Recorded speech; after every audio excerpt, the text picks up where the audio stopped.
சென்னை அம்பத்தூர் அருகே சிறுவன் சிறுமியை கீழே தள்ளி தெருநாய் கடித்து குதறிய காட்சி வெளியாகி அதிர்ச்சியை ஏற்படுத்தி இருக்கிறது. அந்த காட்சிகளை பார்ப்போம்.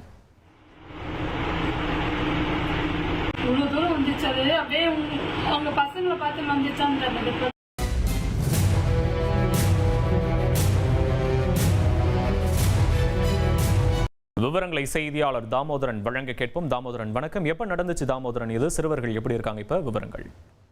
கண்டிப்பாக அம்பத்தூர் வரவடம் கோவிந்தராஜ் தெருவை சேர்ந்த சிறுமி தன்மதி மற்றும் சிறுவன் கவிஷ் இருவரும் தெருநாய் கடித்து குதிரிய சம்பவம் அப்பகுதியில் பெரும் பரபரப்பை எடுத்தது. இது குறித்தான சிசிடிவி காட்சி சமூக வலைதளங்களில் பரவி வருகிறது. மேலும் சிறுமி தன்மதி வீட்டிலிருந்து வெளியே வரும் நேரத்தில் தெருவில் நின்று கொண்டிருந்த நாய் திடீரென ஓடி வந்து சிறுமியை கடித்து கீழே தள்ளி இழுத்து கடித்து தொடங்கியது. அதே நேரத்தில் சிறுமியை நாய் கடிப்பதை பார்த்த சிறுவன் கவிஷ் அந்த வழியாக ஓடி வரும்போது அவனையும் அந்த நாயானது கடிக்க தொடங்கியுள்ளது.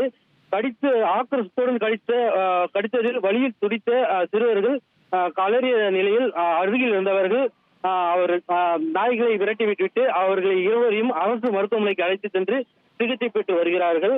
மேலும் இந்த நிலையில் அந்த பகுதியில் நேற்று இரவு மாநகராட்சி அதிகாரிகள் அந்த நாய்களை பிடிக்கும் வேலையில் ஈடுபட்டு வருகிறார்கள். மேலும் சிறுவர்களை கடித்த நாய் இதுவரையும் கிடைக்காததால் நாயை தேடும் பணியில் தீவிரமாக ஈடுபட்டு வருகிறார்கள். விவரங்களுக்கு நன்றி தாமோதரன்.